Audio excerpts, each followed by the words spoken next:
Hi சுட்டீஸ், உங்களுக்காக எலியும் சிங்கமும் கதை சொல்ல போகிறேன். ஆரம்பிக்கலாமா? ஒரு ஊரில் ஒரு காடு இருந்துச்சான். அந்த காட்டில் ஒரு சிங்கமும் எலியும் இருந்துச்சான். சிங்கம் எலியும் மட்டும் இல்லை, எல்லா அனிமல்ஸும் இருந்துச்சான். அந்த சிங்கம் அந்த காட்டுக்கே ராஜாவாக இருந்துச்சான். ஒரு நாள் அந்த சிங்கம் தூங்கிட்டு இருக்கையில் ஒரு குட்டி சுண்டலி அந்த சிங்கத்து மேலே ஏறி விளையாண்டுக்கிட்டே இருந்துச்சான். சிங்கம்னு அதுக்கு தெரியலை, அது பாறைன்னு நினச்சிக்கிட்டு விளையாண்டுக்கிட்டு இருந்துச்சு. அப்படி விளையாண்டுக்கிட்டே இருக்கையில் சிங்கத்துக்கு அது டிஸ்டர்பன்ஸாக இருந்துச்சான். உடனே சிங்கம் என்ன செஞ்சுச்சான், தன்னோட உடலை ஒரு குலுக்குச்சான்.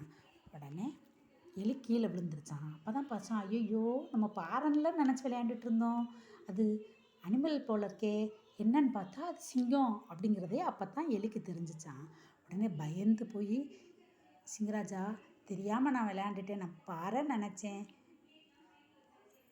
நீங்கன்னு எனக்கு தெரியாது, என்னை மன்னிச்சிருங்கன்னொடனே சிங்கம் தூக்க கலக்கத்தில் இருந்ததுனால சரி ஓடி போயிரு, இனிமேல் என் கண்ணுக்கு முன்னாடி நீ வரக்கூடாது அப்படின்னு சொல்லிட்டு விட்ட தூக்கத்தை தொடர்ந்துச்சான்.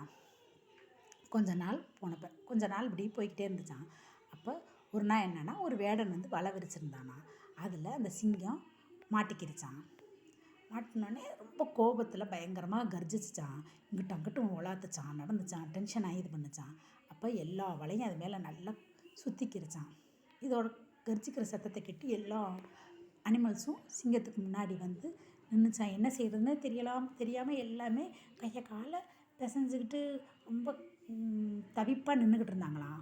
இந்த சத்தம் கேட்டு அந்த குட்டி சுண்டலியும் ஓடி வந்துச்சான். உடனே எப்படி சிங்கத்தை அந்த வலையிலேருந்து காப்பாற்றுறது அப்படின்னு எல்லாருமே யோசனை பண்ணி பேசிக்கிருச்சுக்கலாம். ஆனால் ஒருத்தருக்கும் ஒரு வழியும் தெரியலையாம். அப்போ சுண்டலி சொல்லிச்சான், நான் காப்பாற்றுறேன், ராஜாவை வந்து அந்த வலையிலேருந்து என்னால் விடுவிக்க முடியும் அப்படின்ன உடனே எல்லா அனிமல்ஸும், உனக்கு என்ன பைத்தியமாக பிடிச்சிருக்கு, பெரிய பெரிய மிருகங்களாயே காப்பாற்ற முடியல, உன்னால் எப்படி காப்பாற்ற முடியும், நீ என்ன யோசிச்சு தான் பேசுகிறியா அப்படின்னு கேட்டுச்சுக்கலாம். உடனே சுண்டலி, இல்லை என்னால் முடியும் அப்படின்னு சொல்லிச்சான். அப்போ நரி சொல்லிச்சான், சரி நம்மளால் முடியலை, சுண்டலி முடியுங்குதில்ல, அதுக்கு ஒரு வாய்ப்பு கொடுப்போமே அப்படின்னு சொல்லிச்சான். உடனே சரி நீ வந்து முயற்சி செய்ய அப்படின்னு சொல்லிட்டாங்களா மிச்ச அனிமல்ஸ் எல்லாம். உடனே சுண்டலி என்ன செஞ்சான், கிச்சு கிச்சு கிச்சு கிச்சு கிச்சு கிச்சுன்னு கத்துச்சான். உடனே நிறைய எலிகள் எங்கெங்கிருந்தோ எல்லாம் வந்துருச்சான். அந்த அந்த இடம் ஃபுல்லாகவே ஒரே எலிக்கூட்டமாக இருந்துச்சான். உடனே இந்த சுண்டலி போய் அந்த எலிகிட்ட என்னமோ சொல்லிச்சான். உடனே எல்லா எலிகளும் இந்த சிங்கம் வலையில் மாட்டிருக்குல, அந்த சிங்கத்தை நோக்கி போய் எல்லாம் கரிச்சு கரிச்சு கரிச்சு கரிச்சு கரிச்சு கரிச்சு கரிச்சுன்னு அந்த வலையெல்லாம் கடிச்சு துப்பிருச்சுக்கலாம்.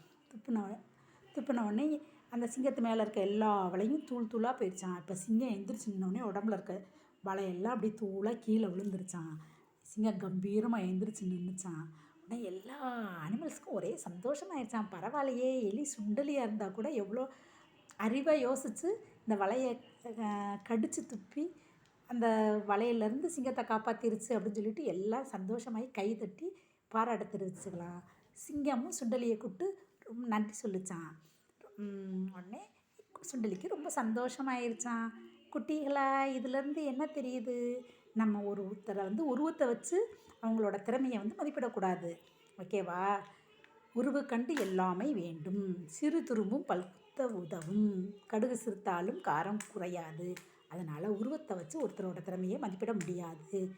இன்றைக்கி இந்த கதை பிடிச்சிருக்கா உங்களுக்கெல்லாம்?